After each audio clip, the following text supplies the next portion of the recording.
Crypto currency ہے، اس پر شریعت کا کیا حکم ہے؟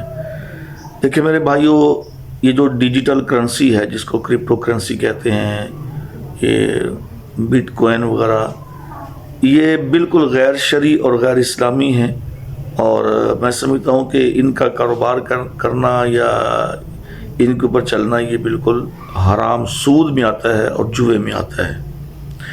دیکھیں اسلام کے اندر جو کرنسی ہے نا، وہ بیسک تو ہے سونا اور چاندی۔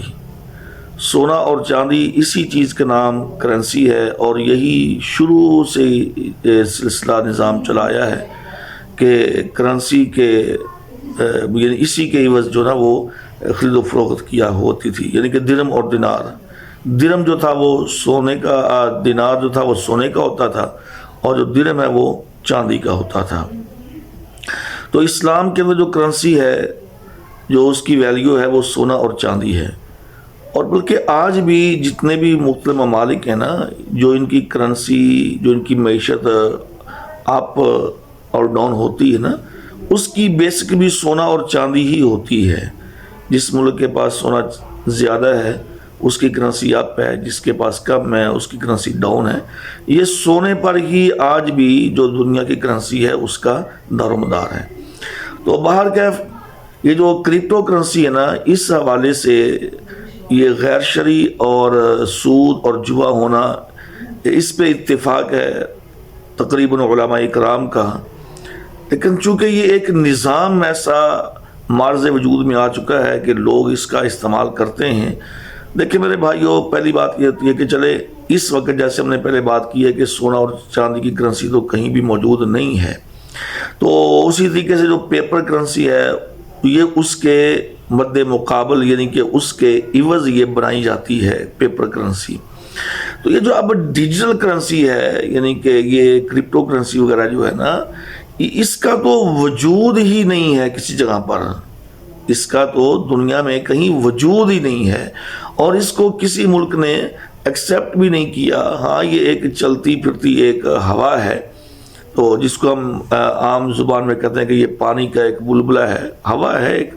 تو اگر مثال کے طور پر آپ نے مثلا اگر 1000 بٹ کوائن خرید لیے ہیں، تو آپ کے پاس کیا ثبوت ہے کہ آپ نے وہ خرید لیے ہیں؟ کہاں پر پڑے ہوئے ہیں وہ؟ ان کی مالیت تو ٹھیک ہے، آپ بتاتے ہیں کہ ان کی مالیت کروڑوں میں بنتی ہے، لیکن وہ چیز کیا ہے، کہاں پہ ہے، کس ملک کی اس کے اوپر مہر لگی ہوئی ہے، کس بینک نے ان کو جاری کیا ہے، کس اسٹیٹ نے ان کو جاری کیا ہے؟ تو کیا ہر جگہ پہ وہ چیز اویلیبل ہے؟ کیا ہر جگہ پہ وہ چیز لے کے دی جا سکتی ہے؟ کچھ چیز خریدنی ہو، لینی ہو، تو کیا وہ ہر جگہ پہ آپ اس کو دے سکتے ہیں؟ ہاں جی، نہ آپ کے پاس نیٹ ہو۔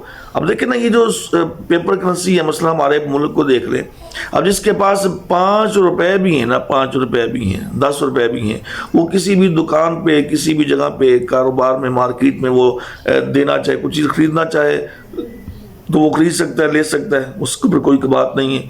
اگر آپ کے پاس بٹ کوائن ہے، کدھر 1000 روپیہ ہے اور کدھر بٹ کوائن آپ کے پاس 1000 ہیں، وہ آپ لے کے کسی دیہاتی علاقے میں، کسی چھوٹے سے شہر میں چلے جائیں جہاں پہ یہ نیٹ نہیں ہے، جدھر یہ کچھ چیز کس کی سہولت بھی نہیں ہے، لوگ اس کو جانتے بھی نہیں ہیں، کہیں جی یہ میرے پاس ہے، تو اور اچھا جی آپ نیٹ پہ ان کو شو کروائیں کہ جی میرے پاس اتنے بٹ کوائن ہیں، مجھے یہ چیز آپ خرید، وہ آپ سے خریدے گا؟ کبھی بھی نہیں خریدے گا، کیونکہ وہ چیز ایکسیپٹیبل ہی نہیں ہے، وہ چیز دنیا میں ہے ہی، اس کا وجود ہی نہیں ہے۔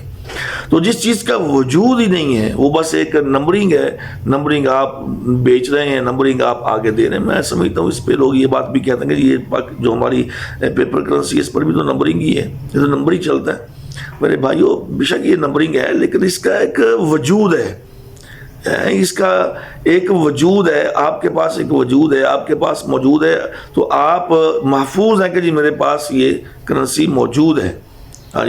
وہ یہ جو بٹ کوائن یا دیگر جو کرپٹو کرنسیاں ہیں، اگر ان کی وہ کمپنیاں، ان کے بنانے والے، ان کو رائج کرنے والے یا ان کو لے کر آنے والے مارکیٹ کے اندر، وہ آج انکار کر دیں، مثلا آپ کے پاس 1000 بٹ کوائن ہے اور وہ آج انکار کر دیں، آپ کس کو لا کے پکڑیں گے؟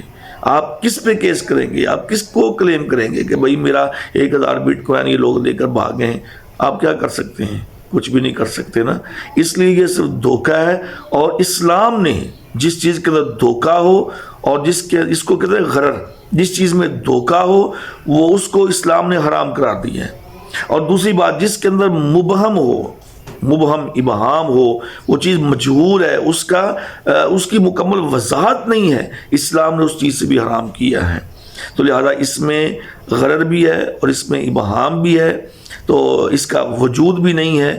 اس لحاظ سے تینوں شکیں اس کے اندر پائی جاتی ہیں کہ یہ حرام ہے اور اس کاروبار کے اندر شریک نہیں ہونا چاہیے, اس سے بچنا چاہیے. لیکن جو ایک عام ریئل طریقہ ہے آپ اس کو اپنائیں اور اپنے کاروبار کو فروغ دیں. اللہ تعالیٰ آپ کے مال اور جان میں برکت عطا فرمائے. لیکن اس قسم کے جو فیک اور یہ جو دھوکے باز اور یہ جو فراڈ کے طریقے ہیں ان سے بچنا چاہیے.